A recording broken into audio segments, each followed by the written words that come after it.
Olá, eu sou Elise, sou fisioterapeuta, professora e coordenadora da pós-graduação em Fisioterapia Neurofuncional da Faculdade Inspirar.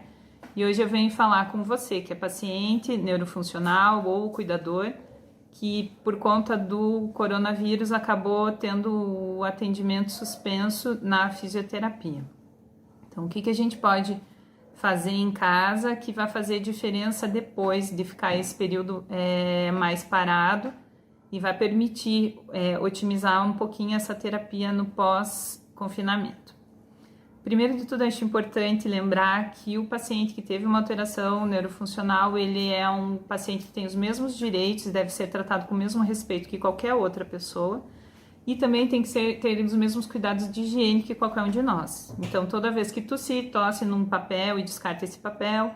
Toda vez que sair, higienizar bem as mãos, limpar também o aro da cadeira, pode ser com álcool gel ou com um pano limpo com sabão. Assim como as bengalas e muletas, tudo deve ser higienizado antes de entrar dentro, de voltar para dentro de casa com esses equipamentos, tá bom?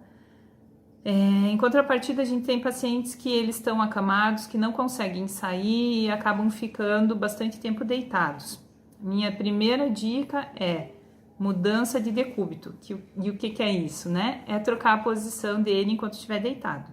Então, nunca ficar na mesma posição por mais do que 2 horas. A cada 2 horas tem que ser trocado o decúbito, se não tiver nenhuma contraindicação, mudar para de lado, barriga para cima, para o outro lado, barriga para baixo, inclusive, e alternando esse decúbito. Se o paciente não conseguir se virar sozinho na cama, o cuidador deve auxiliar ele para que ele não mantenha a mesma posição, para evitar a bendita escara ou úlcera de pressão, úlcera de decúbito, todos os mesmos nomes para a mesma coisa. Essa é a dica para quem tem que ficar deitado, mas se puder sentar, deve ficar sentado, de preferência sair da cama, sentar numa cadeira, numa poltrona, no sofá, na própria cadeira de rodas, para que o corpo comece a ter que ir contra essa ação da gravidade e começar sendo fortalecido. Isso é fundamental. Se não tiver contraindicação, deve sair da cama, sim. E, além de sair da cama, de preferência ir lá para o convívio social. Eu sempre digo que a participação começa em casa e ela começa onde está o movimento na casa. Então, não adianta tirar o paciente da cama, do quarto sozinho e colocar ele na sala sozinho. Tem que pegar ele e levar para onde está todo mundo na casa, tá? Então, isso é fundamental para que ele comece a ter desejo de desempenhar algumas atividades também. Outra dica que parece meio básica, mas é importantíssima, é respirar. Como que se respira? A gente deve respirar num padrão profundo que mexa em toda a nossa caixa torácica e não só aqui em cima uma respiração muito curtinha. Para cada tipo de alteração respiratória, a fisioterapia tem um tipo de padrão. Então, se o fisioterapeuta lá no hospital ou na clínica te ensinou uma forma diferente de respirar, lembre de fazer isso todos os dias, respirando várias vezes dessa maneira. Caso não tenha um jeito específico, você deve sim respirar enchendo o pulmão o máximo possível, porque a gente precisa de oxigênio para conseguir levar mais desenvolvimento nas células do lado do cérebro que precisam se desenvolver, precisam se recuperar após uma lesão. Por fim, a dica para o paciente que de fato não consiga sair da cama, que tenha que ficar acamado, seja contraindicado ele sair, não possa nem se movimentar, é usar uma técnica chamada imagética motora. Essa técnica já tem comprovação científica, bastante comprovação científica, e ela consiste em o paciente imaginar que está executando um movimento, como ele faria esse movimento, de fato, e ficar imaginando repetidas vezes ele executando esse movimento. Qual que é o importante disso? Ele dividia a tarefa. Então, por exemplo, se for coçar a cabeça, lembrar como ele coçava a cabeça. Eu dobrava o ombro, eu dobrava o cotovelo e aí eu fazia o movimento de coçar lá no meu couro cabeludo.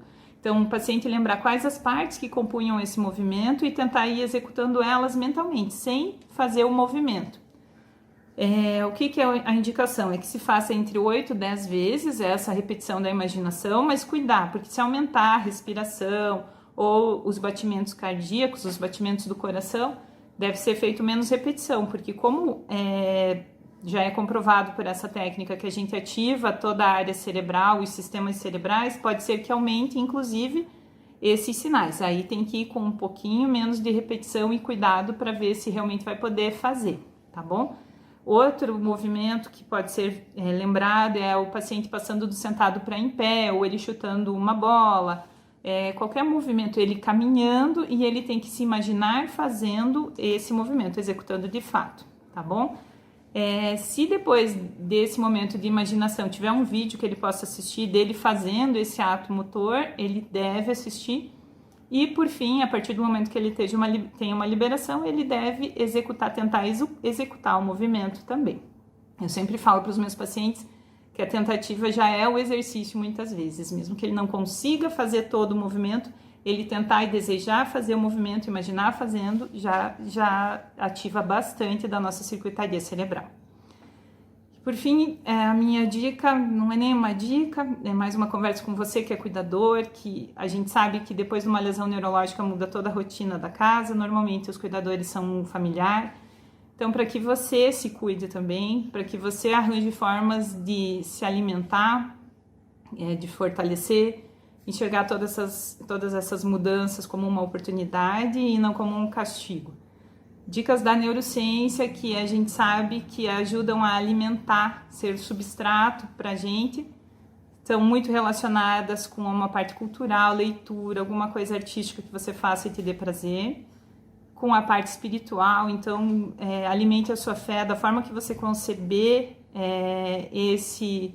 essa parte mais espiritual, alimente ela e escute música. Música da forma que vai te animar no momento que você precisa animar, na forma que vai te tranquilizar. São dicas para que você também se mantenha tranquilo e possa passar essa tranquilidade para aquele seu querido que você está cuidando, tá bom? Eu espero ter ajudado, nos vemos em breve, um abraço e até a próxima.